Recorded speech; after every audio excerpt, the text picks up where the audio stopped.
जय हिंद साथियों, नमस्कार। प्रेम से बोलिए जय माँ सरस्वती। तो आज की वीडियो में हम प्रैक्टिस सेट 10 देखेंगे। इसके पहले वाला प्रैक्टिस सेट 9 में आप 65 तक सवाल देखे हैं। इसमें 66 से लेकर 125 तक सवाल मिलेगा आपको, और सभी प्रश्नों के व्याख्या के साथ जो है लगभग 150-200 सवाल हो जाएगा इसमें। आने वाले BPSC TRE 4, estate, CTET, net सभी परीक्षाओं में बहुत बहुत लाभकारी सिद्ध होने वाला है यह वीडियो संगीत के लिए। ठीक है जी, तो आइए शुरू करते हैं। इसमें 66 नंबर सवाल आपसे पूछा जा रहा है, आचार्य केसी डी बृहस्पति के लेखन का प्रमुख केंद्र क्या है? तो 66 नंबर सवाल का उत्तर बताइए। संगीत रत्नाकर। संगीत रत्नाकर पर आधारित इनका लेखन हुआ है। किनका? आचार्य केसी डी बृहस्पति का। तो इनका देखिए डिटेल पढ़ लीजिए, डिटेल इसका पढ़िए। जो संगीत रत्नाकर है इसके लेखक कौन है? पंडित सारंगदेव। ठीक है जी। नाट्य शास्त्र की रचना मुनि भरत ने, और संगीत मकरंद का रचना नारद मुनि ने किया था। ठीक है जी। तो आपको जो है यहाँ पे नाट्य शास्त्र के रचनाकार मुनि भरत जी थे, और संगीत मकरंद के नारद मुनि। ठीक है जी। अगला प्रश्न देखिए, 67 नंबर सवाल आपसे पूछा जा रहा है, निम्नलिखित में से कौन सा ध्रुपद भी गाती थी? इसमें से जो मतलब कौन सी गायिका थी जो ध्रुपद भी गाती थी? तो 67 का सही उत्तर बता दीजिए। सिद्धेश्वरी देवी। ठीक है जी, सिद्धेश्वरी देवी। इसका डिटेल पढ़िए। सिद्धेश्वरी देवी प्रसिद्ध हिंदुस्तानी शास्त्रीय संगीत गायिका थी, वे वाराणसी से थी। ठीक है जी। ये उपनाम माँ से प्रसिद्ध थी, इनको माँ कह के पुकारा जाता था। ये ध्रुपद भी गाती थी। ठीक है जी। तो माँ किनको कहा जाता था? तो सिद्धेश्वरी देवी को। अगला प्रश्न देख लीजिए, 68 नंबर सवाल आपसे पूछा जा रहा है, अनुराधा ये तबला वादिका हैं, किसकी शिष्या हैं? मतलब इनके गुरु का नाम बताइए। तो इनके गुरु का नाम बताइए। 68 नंबर सवाल का सही उत्तर हो जाएगा 4 नंबर। देखिए किशन महाराज। ठीक है, किशन महाराज इनका देखिए डिटेल पढ़ लीजिए। डिटेल है इसका, अनुराधा तबला वादिका किशन महाराज की शिष्या हैं। हिंदुस्तान टाइम्स के अनुसार अगर तबले का पुरुष पर्यायवाची जाकिर हुसैन है तो महिला समकक्ष अनुराधा पाल होनी चाहिए। ठीक है जी। तो जाकिर हुसैन जिस तरह तबला में विश्व ख्याति प्राप्त किए थे, उसी तरह जो है तबला में महिला वादिका जो है अनुराधा पाल। ठीक है जी, याद रखिए। अगला प्रश्न आपसे 69 नंबर सवाल पूछा जाएगा,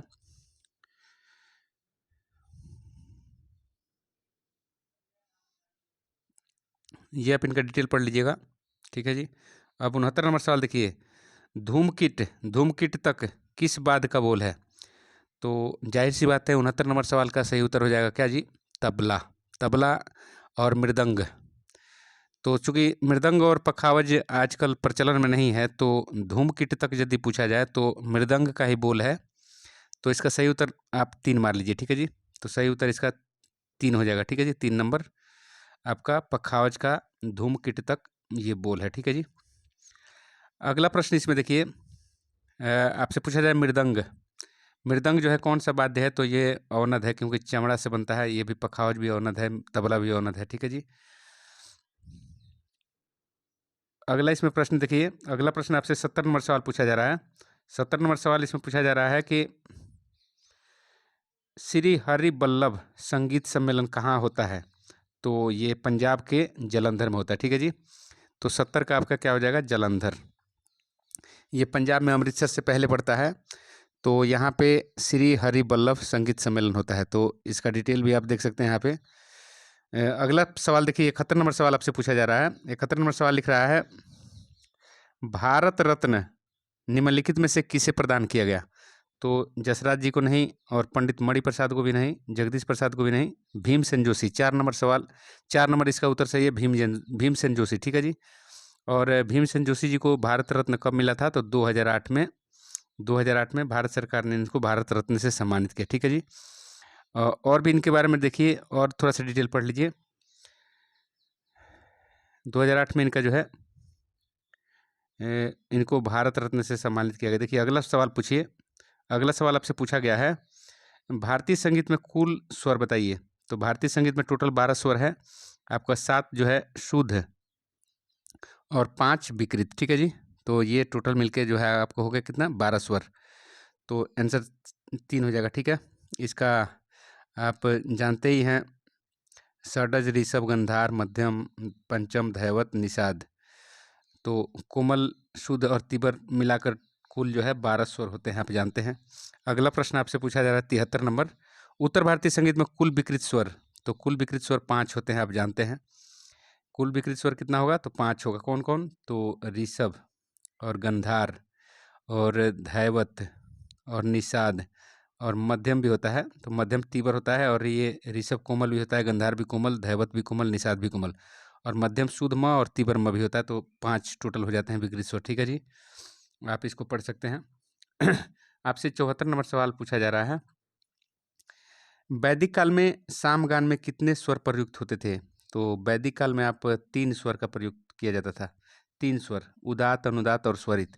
उदात्त जो है ऊंचे स्वर को कहते थे, अनुदात्त जो है नीचे स्वर को कहते थे, और स्वरित जो है मध्यम स्वर को। ठीक है जी, स्वरित किसको? मध्यम स्वर को कहते थे। तो 3 तरह के स्वर। तो आंसर आपका 3 नंबर हो जाएगा। ठीक है जी, अब देखिए 75 नंबर सवाल आपसे पूछा जा रहा है।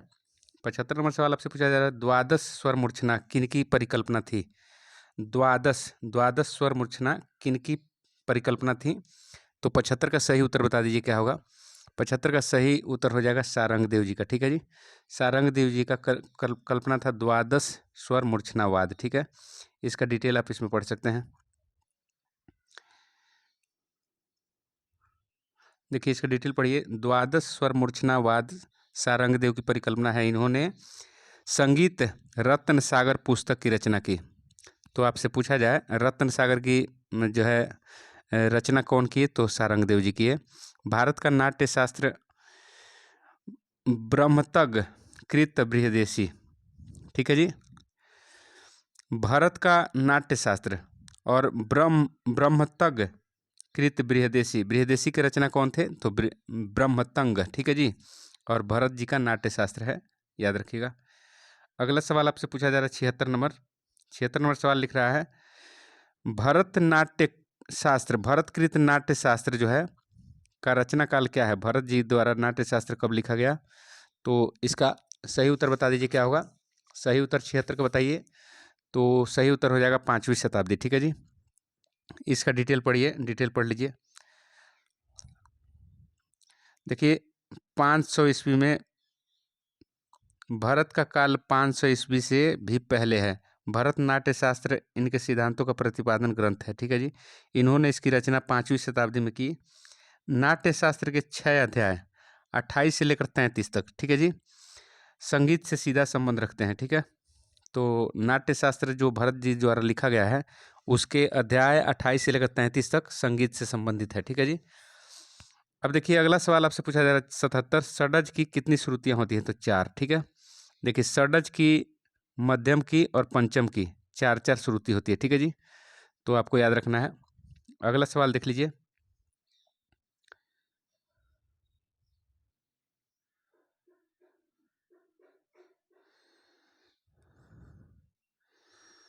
अगला प्रश्न देख लीजिए, इसका देखिए उत्तर गलत दिया हुआ है। तो षडज की कितनी श्रुतियां होती हैं? तो 4। अब देखिए संगीत का मुख्य आधार क्या है? तो 78 का सवाल बता दिए। 78 का सही उत्तर क्या हो जाएगा?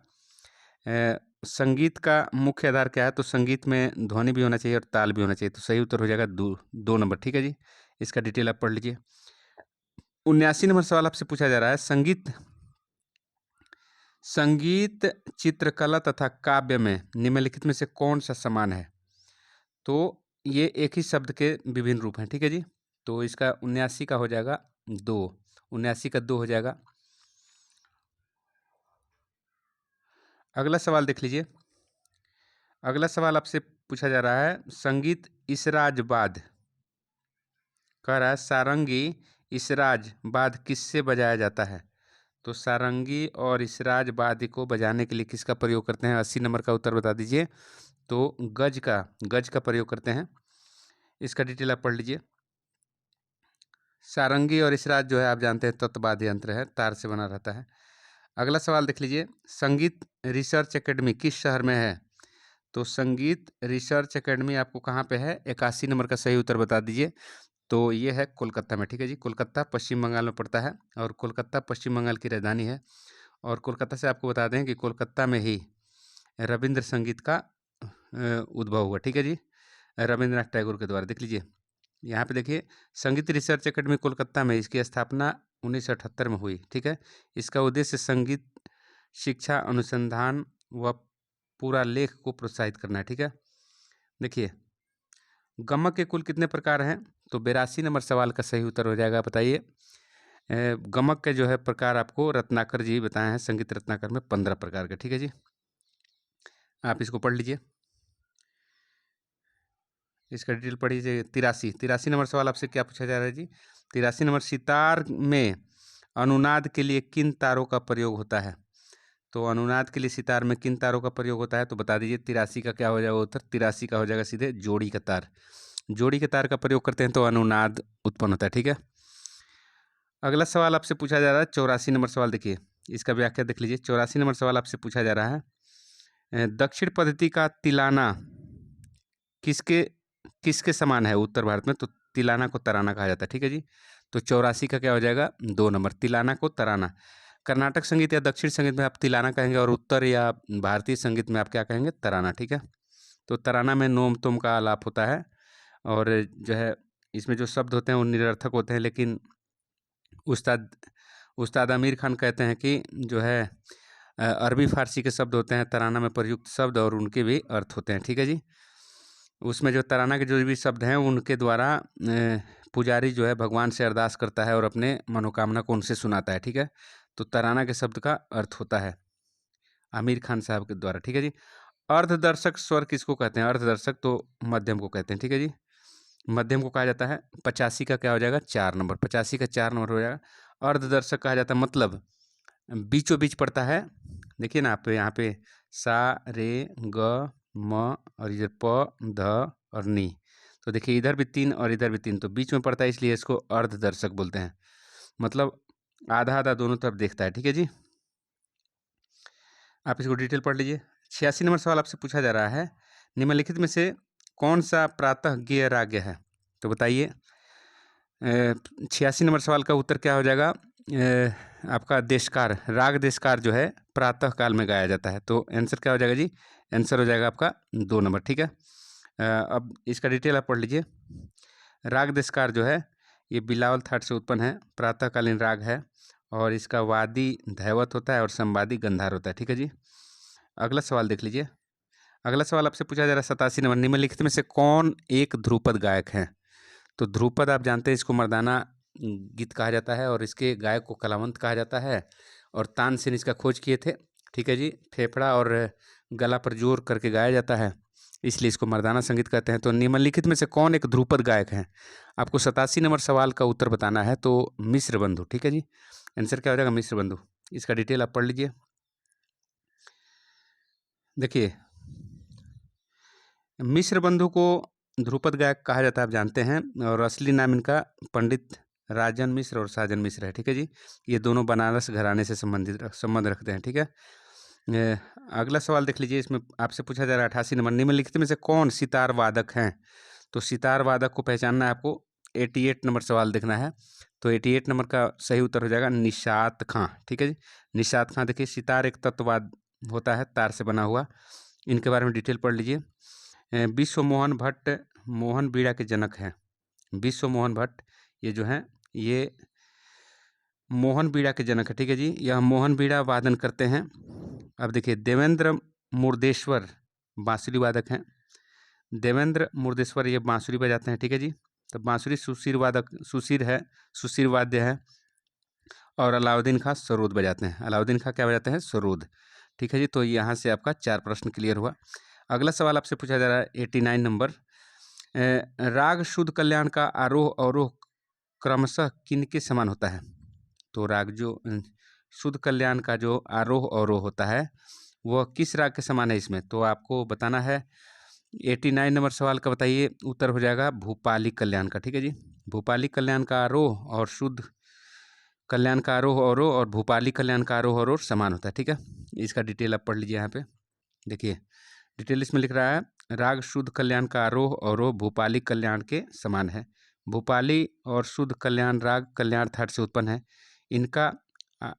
इनका आरोह ऑडो जाति का, मतलब आरोह में 5 स्वर, और इसका वादी स्वर गंधार होता है और संवादी स्वर धैवत होता है। ठीक है जी, याद रखना आपको। अगला सवाल आपसे 90 नंबर पूछा जा रहा है, 90 नंबर। झप ताल के एक आवर्तन में पंचम सवारी को लिखने पर कौन सी लयकारी हो जाएगी? झप ताल के आवर्तन में पंचम सवारी को लिखने पर कौन सी लयकारी होगी? तो 90 नंबर सवाल का सही उत्तर हो जाएगा आपको आड़ लयकारी। तो आड़ लयकारी आप 3/2 को कहते हैं डेढ़ा को, और कुआड़ कहते हैं 5/4 को, और बियाड़ कहते हैं 7/4 को। ठीक है जी, ये बियाड़ हो गया, आप जानते हैं इसको। अगला सवाल देख लीजिए। अगला सवाल आपसे पूछा जा रहा है, देखिए इसका डिटेल थोड़ा पढ़ लीजिए। झप ताल 10 मात्रा का ताल है, 4 विभाग इसमें होते हैं, और झप ताल के एक आवर्तन में पंचम सवारी लिखने पर आपको आड़ लयकारी प्राप्त होगा। देखिए फरदोस्त ताल में कुल मात्राएं बताइए। फरदोस्त ताल में कुल मात्राएं कितनी हैं? तो आपको 14 मात्रा होती है। आप इसके बारे में थोड़ा डिटेल पढ़ लीजिए। फरदोस्त, देखिए फरदोस्त संगीत का एक प्रकार शंकर राग जो गौरी, कानड़ा और पूर्वी के मेल से बना होता है। यह 14 मात्रा का होता है, जिसमें 5 आघात और 2 खाली होता है। 5 आघात का मतलब 5 ताली, ठीक है, और 2 खाली होता है। ठीक है, तो आपको अब आगे देखिए, अगला सवाल देखिए। 92 नंबर सवाल कह रहा है, पंडित रविशंकर के गुरुजी का नाम बताइए। पंडित रविशंकर के गुरुजी का नाम बताइए। तो 92 नंबर का सही उत्तर क्या हो जाएगा जी? तो अलाउद्दीन खान, अलाउद्दीन खान। ठीक है जी। पंडित रविशंकर का जन्म, देखिए यहाँ पर डिटेल थोड़ा पढ़ लीजिए। पंडित रविशंकर जी का जन्म 7 अप्रैल 1920 को बनारस में हुआ।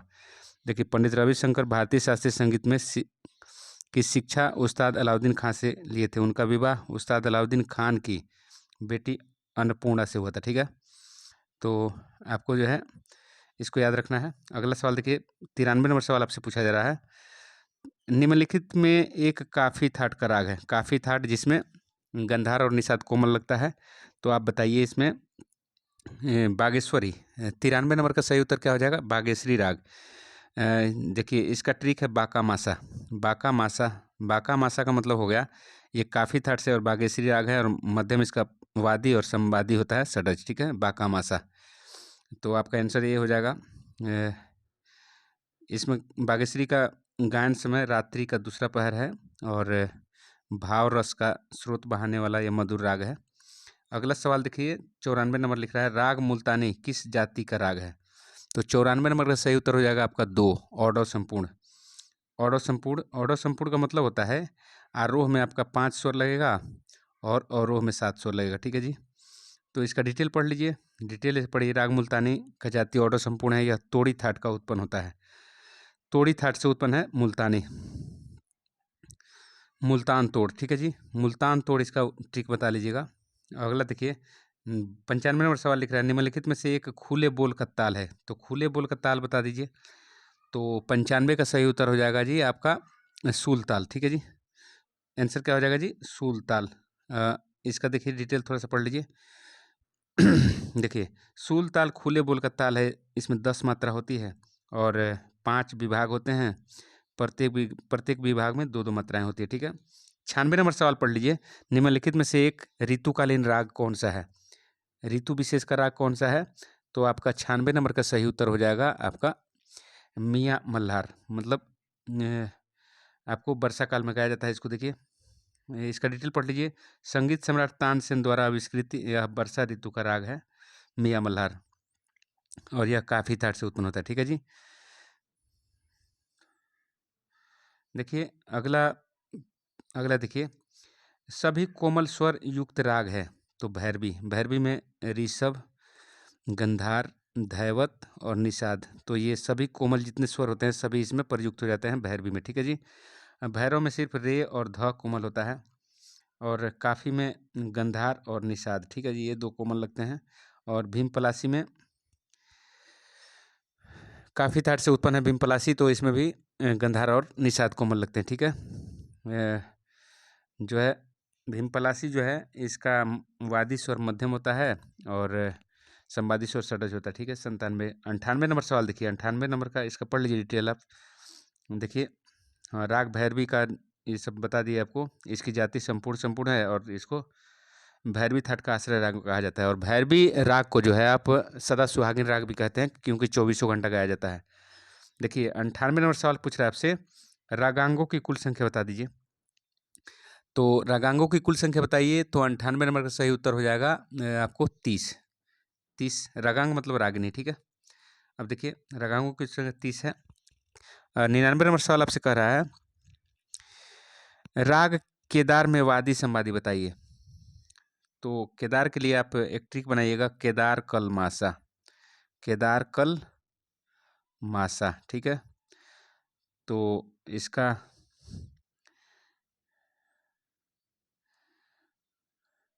तो केदार कल मासा बनाइएगा, तो केदार जो है कल से हो गया कल्याण थाट, और मासा से म इसका वादी हो गया, और संवादी हो गया षडज। देखिए रात्रि के प्रथम पहर में गाया जाता है यह। और देखिए रागनी करुण रस का है, परिपूर्ण है, मधुर है, और इसका वादी मध्यम होता है और संवादी षडज होता है, आपको बता दिया। केदार कल मासा। देखिए भूपाली राग का आरोह बताइए, भूपाली राग का आरोह बता दीजिए। तो 100 का सही उत्तर क्या हो जाएगा जी? 100 का आपका उत्तर हो जाएगा ये, इसका सही है, सारे ग प ध सा, ठीक है जी। इस पे जो है सारे ग प ध सा, मध्यम इसका वर्जित होता है, ठीक है जी। भूपाली में मध्यम और निषाद वर्जित होता है। मनी भूपाली इसका ट्रिक बना लीजिएगा। अगला ट्रिक, अगला बताइए। देखिए राग भूपाली ये लिख रहा है, राग भूपाली भूप के नाम से भी जाना जाता है। पूर्वांग प्रधान राग है, इसका थाट कल्याण है। आरोह में सारे ग प ध सा, और औरों में सारे साध प ग रे सा रे ध सा, ठीक है जी। तो मध्यम और निषाद वर्जित होता है, आप जानते हैं। इसकी जाति ऑडो ऑडो होती है, ठीक है। संतूर वादक बताइए, संतूर वादक इसमें कौन है? तो शिव कुमार शर्मा संतूर वादक हैं, 3 नंबर। और हरिप्रसाद चौरसिया जो है बांसुरी बजाते हैं, सुशीलवाद है। अब देखिए इसका डिटेल थोड़ा सा पढ़ लीजिए। देखिए इनका जन्म हुआ था शिव कुमार जी का 13 जनवरी 1938 में, और कश्मीर में हुआ था इनका जन्म। संतूर वादक हैं, और कश्मीरी लोकवाद्य है संतूर, ठीक है जी। भारत सरकार ने इनको 2001 में पद्म विभूषण से सम्मानित किया, ठीक है जी। 102 नंबर सवाल लिख रहा है, परमेल परिवेशक राग बताइए। परमेल परिवेशक राग है जय जयवंती, ठीक है जी। परमेल परिवेशक राग उसको कहते हैं जो एक थाट से दूसरे थाट में प्रवेश कर जाता है, ठीक है। देखिए इसको पढ़ लीजिए डिटेल। देखिए 103 नंबर सवाल लिख रहा है, वर्जित स्वर पंचम वाला राग निम्नलिखित में से कौन सा है? किस इसमें से जो विकल्प दिया है, किसमें पंचम स्वर को वर्जित किया जाता है? तो आप बता दीजिए 103 का क्या हो जाएगा उत्तर? 103 का सही उत्तर हो जाएगा आपका मालकोस में पंचम का प्रयोग नहीं होता है, ठीक है जी। मालकोंस में पंचम का प्रयोग नहीं होगा, तो सही उत्तर ये हो जाएगा। देखिए राग मालकोंस, मालकंस, मालकोस के नाम से भी जाना जाता है। इसमें वर्जित स्वर ऋषभ और पंचम है, ठीक है जी। रात के तीसरे पहर में यह राग गाया जाता है, ठीक है। अगला प्रश्न देख लीजिए। इसमें 104 क्रमिक पुस्तक मालिका, पुस्तक के रचनाकार कौन है? तो पंडित विष्णु नारायण भातखंडे, आप जानते हैं। 6 पार्ट में यह बुक मिलता है, ठीक है जी। देखिए भातखंडे ने अंग्रेजी, हिंदी, संस्कृत, गुजराती, मराठी भाषाओं में कई पुस्तकें लिखी। अभिनव राग मंजरी, स्वर मालिका, ये सभी पुस्तकें पंडित विष्णु नारायण भातखंडे जी का है। अगला सवाल आप देखिए 105 नंबर लिख रहा है, कजरी किस प्रदेश का लोकगीत है? तो आप जानते हैं उत्तर प्रदेश का, ठीक है, उत्तर भारत का, ठीक है।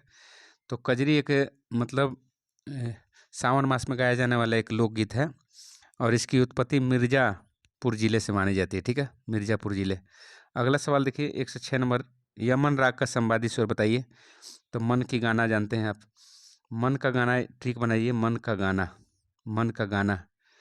तो इसका संवादी पूछ रहा है तो निषाद हो जाएगा। संवादी क्या हो जाएगा जी? संवादी निषाद हो जाएगा, और वादी पूछेगा तो गंधार हो जाएगा। देखिए ट्रिक यहाँ पे पढ़ लीजिए। यमन राग का संवादी स्वर निषाद है, और वादी स्वर गंधार है, जानते हैं। इस राग को रात्रि के प्रथम पहर में गाते हैं, और इसके आरोह अवरोह में सभी स्वर प्रयुक्त होते हैं। तो इसकी जाति क्या हो जाएगी? संपूर्ण, संपूर्ण हो जाएगी। और यह राग जो है कल्याण थाट से उत्पन्न होता है, और इसको यमन कहा जाता है। वादी स्वर गंधार और संवादी स्वर निषाद है। तीव्र मध्यम का भी प्रयोग किया जाता है, ठीक है जी। कल्याण थाट से उत्पन्न है, इसलिए तीव्र मध्यम लगेगा इसमें, ठीक है। 7 स्वर लगने वाले राग को क्या कहते हैं? तो संपूर्ण, संपूर्ण कहेंगे। क्या कहेंगे? संपूर्ण जाति का। 7 स्वर जिसमें लगेगा उसको संपूर्ण, और 6 लगेगा उसको साडव, और 5 लगेगा उसको आडव, ठीक है। और आडव साडव में क्या होगा जी, बता दीजिए।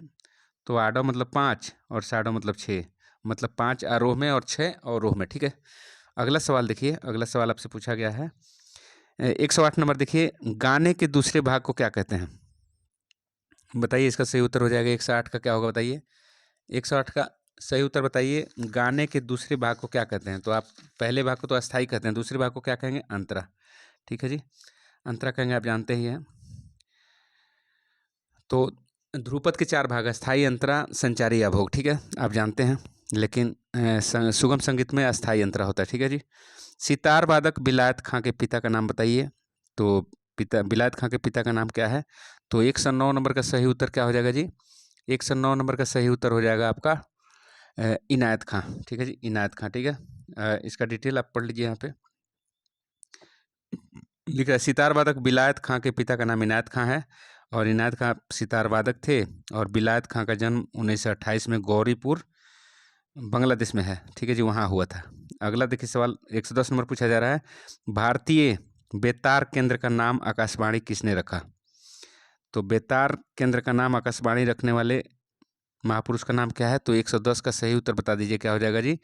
बंकिम चंद्र चट्टोपाध्याय। ठीक है जी, बंकिम चंद्र चट्टोपाध्याय के बारे में बताएं तो वंदे मातरम उन्होंने लिखा था, और वंदे मातरम को जो है धुन मतलब आवाज़ दिए थे रविंद्रनाथ ठाकुर जी। ठीक है जी, गुरु जी, जो रविंद्र संगीत के जन्मदाता थे पश्चिम बंगाल में। ठीक है, देखिए 111 नंबर सवाल आपसे पूछा जा रहा है, केलुचरण महापात्रा किस नृत्य शैली का प्रदर्शन करते हैं? केलुचरण महापात्र किस नृत्य शैली का प्रदर्शन करते हैं?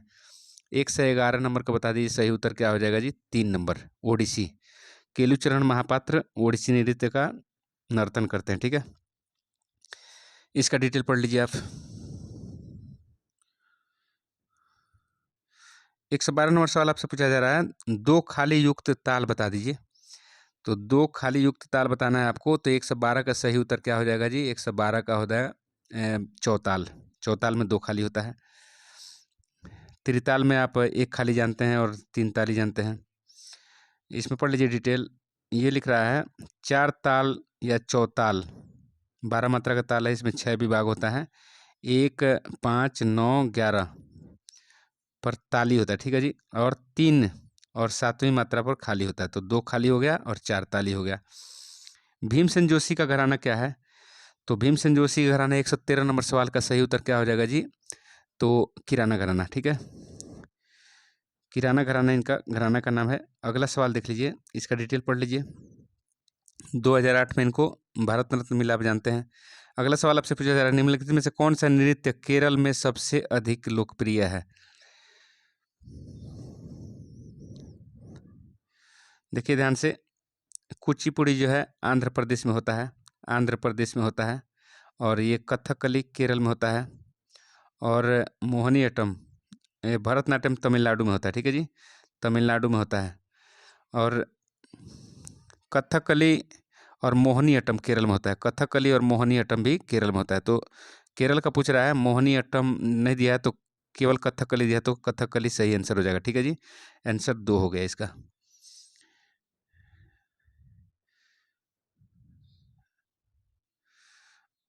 115 नंबर देखिए, लिख रहा है, अमजद अली खान किस वाद्य के लिए प्रसिद्ध हैं? तो सरोद बजाते हैं, सरोद वादक हैं। देखिए इसका सवाल पढ़ लीजिए। इसका अमजद अली खान एक प्रसिद्ध सरोद वादक हैं, ये दिल्ली से हैं। भारत सरकार इन्हें 2001 में पद्म विभूषण से सम्मानित किया। ठीक है, देखिए 116 नंबर सवाल, निम्नलिखित में से विषम पदी ताल बताइए। विषम पदी ताल बताइए। तो इसमें विषम पदी ताल देखिए, इसका सही उत्तर हो जाएगा 1, झप ताल।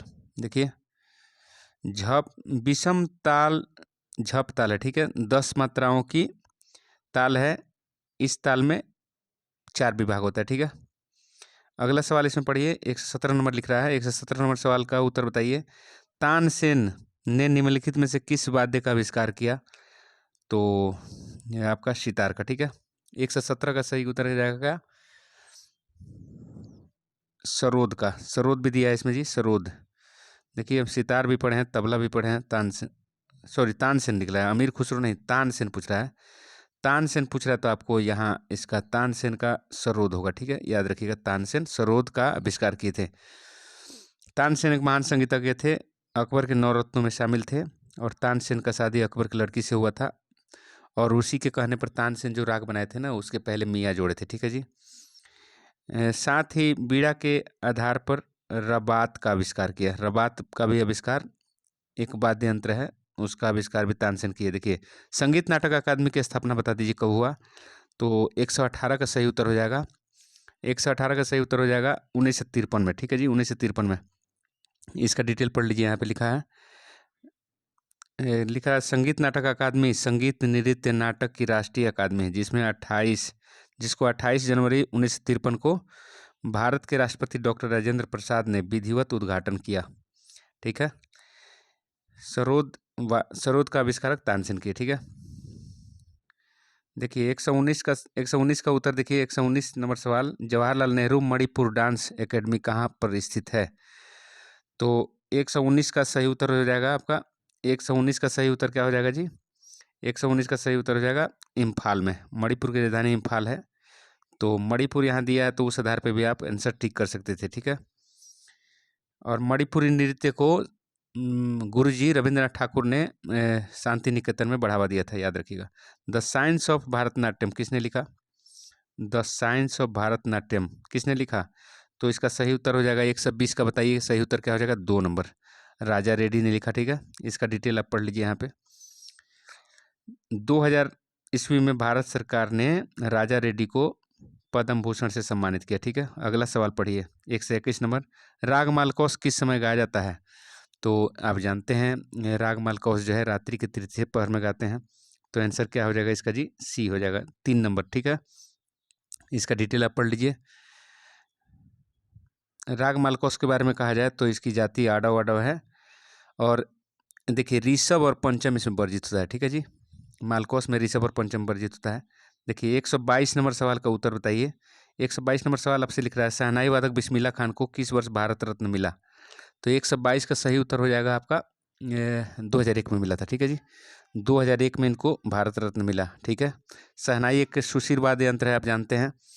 तो अब देखिए इसका डिटेल थोड़ा सा पढ़ लीजिए। उस्ताद बिस्मिल्लाह खान को 2001 में भारत रत्न मिला। देखिए बिस्मिल्लाह खान जी का जन्म डुमराव बिहार में हुआ था, और ये शहनाई वादक है, और 2001 में इनको भारत रत्न मिला। ठीक है। अगला सवाल पढ़ लीजिए। श्री राघवन नायर नर्तक हैं, तो किस नृत्य के नर्तक हैं राघवन नायर? तो 123 नंबर का सही उत्तर हो जाएगा आपका कथकली। ठीक है जी, कथकली का इसका आंसर क्या हो जाएगा? कथकली। 4 नंबर आंसर देखिए, इसका पढ़ लीजिए। राघवन नायर कथकली के प्रसिद्ध नर्तक हैं। कथकली केरल का शास्त्रीय संगीत है, और केरल के मंदिरों में पल्लवित और पुष्पित हुई इस नृत्य में प्रेरणा स्रोत परंपरागत लोक नाटक कुड्डी अट्टम और कृष्णापट्टम रहे हैं। ठीक है। अगला देखिए, अगला सवाल पढ़ना है आपको। 124 नंबर, इमदाद खां की वादन शैली किस अंग पर आधारित है? इमदाद खान की वादन शैली किस पर आधारित है? तो 124 का सही उत्तर हो जाएगा गत और तोड़ा। ठीक है। गत और तोड़ा अंग पर इमदाद खान की वादन शैली। गत और तोड़ा जो है आपको तबला में बजाया जाता है। ठीक है। देखिए यहाँ पर पढ़िए डिटेल। इमदाद खां एक प्रसिद्ध गत सुरबहार वादक हैं थे। वह पहले सितार वादक थे, रिकॉर्ड किए गए थे। इसका वादन शैली गत और तोड़ा है। तबला पे रेला वगैरह बजाया जाता है, गत और तोड़ा तो सितार पे बजाया जाता है, इसलिए क्षमा याचना है, गलती से मुंह में से निकल गया तबला। इमदाद खान जो है सितार वादक हैं। ठीक है जी। तो सितार में गत और तोड़ा बजाया जाता है, और सितार पर सुत की क्रिया भी किया जाता है। ठीक है जी, सुत क्रिया भी सितार से संबंधित है, याद रखिएगा। 125 नंबर, ताल विभागों को क्या कहते हैं? ताल विभागों को क्या कहते हैं? तो इसका सही उत्तर विभाग ही कहते हैं, अंग भी कहा जाता है। ठीक है जी। तो ताल विभागों को विभाग ही कहते हैं। देखिए एक ताल निश्चित मात्राओं में बंधा और उसमें उपयोग में आने वाले बोलों के निश्चित वजन को कहते हैं। ठीक है। तो आज की वीडियो में इतना ही। अगले वीडियो में फिर मिलते हैं, तब तक के लिए जय हिंद, जय भारत, जय माँ सरस्वती। चैनल को लाइक करिए, सब्सक्राइब करिए, मित्रों में शेयर करिए। ज्ञान बांटने से ज्ञान घटता नहीं है। कहा जाता है दानी और जो है ज्ञानी कितना हो दान करे और ज्ञान बांटे तो घटता नहीं है। इसलिए इस प्रवृत्ति को अपनाना है और अधिक से अधिक लोगों को शेयर करना है। आपका नौकरी तो पक्का लगेगा, पर आप शेयर करेंगे तो उसमें मेरा भी भला होगा, फिर आपका भी भला होगा। आपके शेयर किए हुए वीडियो से यदि 2-4 क्वेश्चन किसी को मिल जाते हैं एग्ज़ाम में, तो वो आपका नाम लेगा आजीवन, और मुझे भी फ़ायदा होगा कि वो सब्सक्राइब करेगा, लाइक करेगा, तो मुझे भी मोटिवेशन मिलेगा, और फिर हम भी काफ़ी उत्साह से आपके लिए वीडियो बनाएंगे। ठीक है, थैंक यू।